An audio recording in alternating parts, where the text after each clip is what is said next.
ಇವತ್ತು ಸೌಜನ್ಯ ಪರ ಹೋರಾಟಗಾರರಿಗೆ ಬಹಳ ಖುಷಿಯ ಸಂಗತಿ. ಏಕೆಂದರೆ SIT ಫಾರ್ಮ್ ಆಗಿದೆ. ಘನತೆವೆತ್ತ ನಮ್ಮ ಕರ್ನಾಟಕ ಸರ್ಕಾರ ಪ್ರಣವ್ ಮೊಹಂತಿ ಅವರನ್ನ ಮುಂದಾಗಿಟ್ಟುಕೊಂಡು SITಯನ್ನು ರಚನೆ ಮಾಡಿದ್ದಾರೆ. ಈ SIT ರಚನೆ ಸೌಜನ್ಯ ಹೋರಾಟಗಾರರಿಗೆ ಬಹುದೊಡ್ಡ ಗೆಲುವು. ಆ ಗೆಲುವು ಬಹುದೊಡ್ಡ ಗೆಲುವು ಯಾಕಂತ ಹೇಳಿದರೆ, ಸಾಧಾರಣ ತುಂಬ ದಿನಗಳಿಂದ ಆಗ್ರಹ ಇತ್ತು SIT ರಚನೆ ಆಗಬೇಕು ಎನ್ನುವಂಥದ್ದು. ಹಾಗೆ SIT ರಚನೆ ಪ್ರಣವ್ ಮೊಹಂತಿ ಸರ್ ನೇತೃತ್ವದಲ್ಲಿಯೇ ನಡೆಯಬೇಕೆನ್ನುವಂತಹ ಆಗ್ರಹಗಳಿತ್ತು, ಜನ ಆಕ್ರೋಶ ಎದ್ದಿತ್ತು. ಇದರ ನಡುವೆ ಇವತ್ತು ಘನತೆವೆತ್ತ ಸರ್ಕಾರ ನಮ್ಮ ಸಿದ್ದರಾಮಯ್ಯನವರ ನೇತೃತ್ವದಲ್ಲಿ SITಗೆ ಈ ಪ್ರಕರಣವನ್ನು ಹಸ್ತಾಂತರ ಮಾಡಿದೆ. ಬಹುದಿನಗಳಿಂದ ಜನರಲ್ಲಿ ಕುತೂಹಲ ಇತ್ತು, ಆತಂಕ ಇತ್ತು. ಈ ಆತಂಕಕ್ಕೆ ಸ್ವಲ್ಪ ತೆರವು ಬೀಳುವಂತಹ ಲಕ್ಷಣಗಳು ಕಾಣ್ತಾ ಇದೆ. ಇಷ್ಟು ದಿನ ಅಲ್ಲಿ ಹೂತಿಟ್ಟ ಶವಗಳನ್ನು ಎಕ್ಸಿಬಿಷನ್ ಮಾಡಿಸಿ ಎನ್ನುವಂತಹ ಮಾತುಗಳು ಕೇಳ್ತಾ ಇದ್ರು ಸಹ ಅಧಿಕಾರಿಗಳು ಮೀನಮೇಷ ಎಳೆಸ್ತಾ ಇದ್ರು. ಇದೀಗ ಸರ್ಕಾರ ಜನರ ಆಕ್ರೋಶಕ್ಕೆ ಮಣಿದು SITಯನ್ನು ರಚನೆ ಮಾಡಿದೆ. ಮೊದಲಾಗಿ ಸೌಜನ್ಯ ಪರ ಹೋರಾಟಗಾರರ ಪರವಾಗಿ ಘನತೆವೆತ್ತ ನಮ್ಮ ಸಿದ್ದರಾಮಯ್ಯ ಅವರಿಗೆ ಧನ್ಯವಾದವನ್ನು, ಕೃತಜ್ಞತೆಯನ್ನು ಅರ್ಪಿಸುವುದು ಸೌಜನ್ಯ ಹೋರಾಟಗಾರನಾಗಿ ನನ್ನ ಕರ್ತವ್ಯ.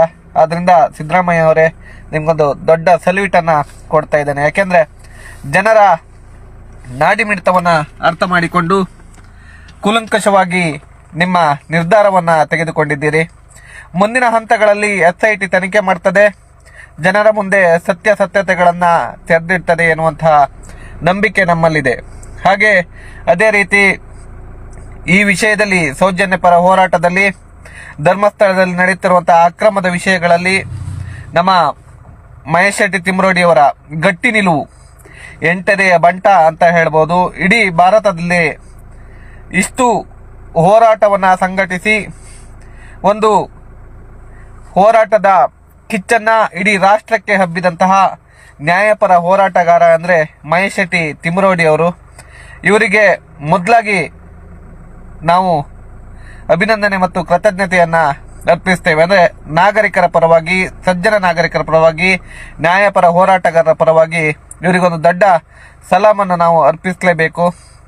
ಯಾವುದೇ ಕಷ್ಟ ಕಾರ್ಪಣ್ಯಗಳು ಬಂದರೂ ಹೋರಾಟದಿಂದ ಹಿಂದೆ ಹೋಗದ ವ್ಯಕ್ತಿ ನಮ್ಮ ಮಹೇಶಣ್ಣ.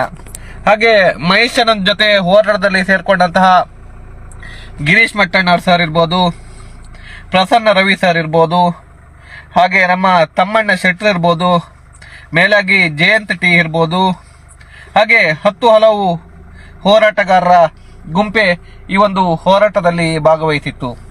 ಸಾವಿರಾರು ಲಕ್ಷಾಂತರ ಸೌಜನ್ಯ ಪರ ಹೋರಾಟಗಾರರು ಬೀದಿಗಿಳಿದಿದ್ರು. ಹಾಗೆ ಬೀದಿಗಿಳಿದ ನಂತರ ಬೀದಿ ಹೋರಾಟದ ರೂಪವನ್ನು ಸೋಷಿಯಲ್ ಮೀಡಿಯಾಗಳಲ್ಲಿ ಯೂಟ್ಯೂಬರ್ಸ್ಗಳು, ಸೋಷಿಯಲ್ ಮೀಡಿಯಾಸ್ಗಳು ವ್ಯಕ್ತಪಡಿಸಿದ್ರು. ಆದ್ರಿಂದ ನಿರಂತರವಾಗಿ ಸೌಜನ್ಯ ಎನ್ನುವಂಥ ವಿಷಯವನ್ನ ರಾಜ್ಯದ ಜನರಿಗೆ ಒಂದಲ್ಲೊಂದು ರೀತಿಯಲ್ಲಿ ವ್ಯಕ್ತಪಡಿಸ್ತಾ ಬಂದಿತ್ತು ಸೌಜನ್ಯ ಪರ ಹೋರಾಟಗಾರರ ತಂಡ. ನಿರಂತರವಾಗಿ ಜನರಿಗೆ ಇದರ ವಿಷಯಗಳ ಬಗ್ಗೆ ಪ್ರಸ್ತಾಪವನ್ನ ಮಾಡ್ತಾ ಇತ್ತು. ಅದರಿಂದ ಈ ಹೋರಾಟ ಒಂದು ಹಂತದ ಜಯಕ್ಕೆ ನಾಂದಿಯಾಗಿದೆ ಅಂತ ಹೇಳ್ಬೋದು. ಯಾಕಂದ್ರೆ ಅಲ್ಲಿ ನಡೆಯುತ್ತಿರುವಂತಹ ಅನಾಚಾರ, ಅತ್ಯಾಚಾರಗಳನ್ನ ಒಬ್ಬ ಪ್ರಾಮಾಣಿಕ ದಕ್ಷ ಅಧಿಕಾರಿಯ ಕೈಗೆ ತನಿಖೆಗೆ ಆದೇಶವಾಗಿದೆ. ಗಿರೀಶ್ ಮಟ್ಟಣ್ ಸರ್ ಅವರು ಸತತವಾಗಿ ಈ ವಿಷಯಗಳ ಬಗ್ಗೆ ಹೋರಾಟ ನಡೆಸಿ ತನಿಖೆಗಳನ್ನ ತನ್ನ ವ್ಯಾಪ್ತಿಗೆ ಬರುವಂತಹ ಒಂದು ವಿಷಯಗಳನ್ನ ಸಂಗ್ರಹ ಮಾಡಿ ಜನರಲ್ಲಿ ವಿಷಯಗಳನ್ನ ಬಿತ್ತರಿಸುವ ಕೆಲಸಗಳನ್ನ ಮಾಡಿದ್ರು. ಯೂಟ್ಯೂಬರ್ಸ್ಗಳು ಬಹಳ ಹೆಮ್ಮೆಯ ಕೆಲಸವನ್ನ ಕರ್ನಾಟಕಕ್ಕೆ ತೋರಿಸಿಕೊಟ್ಟಿದ್ರು. ಹಾಗೆ ಹಿಂದೂ ಮುಸ್ಲಿಂ ಭೇದ ಭಾವ ಇಲ್ಲದೆ ಈ ಹೋರಾಟದಲ್ಲಿ ಜನರು ಭಾಗವಹಿಸಿದ್ರು. ಪಕ್ಷ ಭೇದವಿಲ್ಲದೆ ಸಜ್ಜನ ನಿಷ್ಠಾವಂತ ನ್ಯಾಯಪರ ಜನರು ಭಾಗವಹಿಸಿದ್ರು. ಹಾಗೆ ಸೋಷಿಯಲ್ ಮೀಡಿಯಾಗಳಲ್ಲಿ, ತಮ್ಮ ಫೇಸ್ಬುಕ್, ವಾಟ್ಸಪ್ಗಳಲ್ಲಿ ಜನರು ಈ ವಿಷಯಗಳನ್ನು ಹಂಚಿಕೊಂಡಿದ್ರು. ಇದೆಲ್ಲ ಒತ್ತಡ ಸರ್ಕಾರದ ಮೇಲೆ ಹೋಗಿ ಸರ್ಕಾರ ಇಂದು SIT ಫಾರ್ಮ್ ಮಾಡಿದೆ. ಅದರಿಂದ ಸೌಜನ್ಯ ಪರ ಹೋರಾಟಗಾರನಾಗಿ ನನಗಂತೂ ತುಂಬಾ ಖುಷಿ ಇದೆ. ಹೋರಾಟ ಒಂದು ಹಂತಕ್ಕೆ ಹೋಗ್ತದೆ, ಗೆಲುವು ಸಿಗ್ತದೆ ಎನ್ನುವಂತಹ ಭಾವನೆ ಇದೆ. ಯಾರೆಲ್ಲ ಈ ಹೋರಾಟದಲ್ಲಿ ಭಾಗವಹಿಸಿದ್ದೀರಿ ಹಾಗೂ ಇನ್ನೂ ಸಹ ಈ ಹೋರಾಟವನ್ನ ನಿಲ್ಲಿಸದೆ ನಿರಂತರವಾಗಿ ನ್ಯಾಯದ ಹುಡುಕಾಟದಲ್ಲಿ ಸೌಜನ್ಯ ಪರ ಹೋರಾಟದಲ್ಲಿ ಮಹೇಶ್ ಶೆಟ್ಟಿ ತಿಮ್ರೋಡಿಯ ಜೊತೆ ಕೈ ಜೋಡಿಸಿ ಸತ್ಯವನ್ನ ಬಯಲಿಗೆ ತರುವಂತಹ ಕೆಲಸಗಳನ್ನ ಮಾಡುವ, ಅನ್ಯಾಯವನ್ನ ನಿರಂತರವಾಗಿ ಪ್ರಶ್ನಿಸುವ, ಹಾಗೆ ಈ ಹೋರಾಟದ ಧ್ವನಿಯಾಗಿರುವ ಮತ್ತು ಅನ್ಯಾಯ ಯಾರು ಮಾಡ್ತಾರೆ ಅವರು ದೊಡ್ಡವರಾಗಲಿ ದಣಿಗಳಾಗಲಿ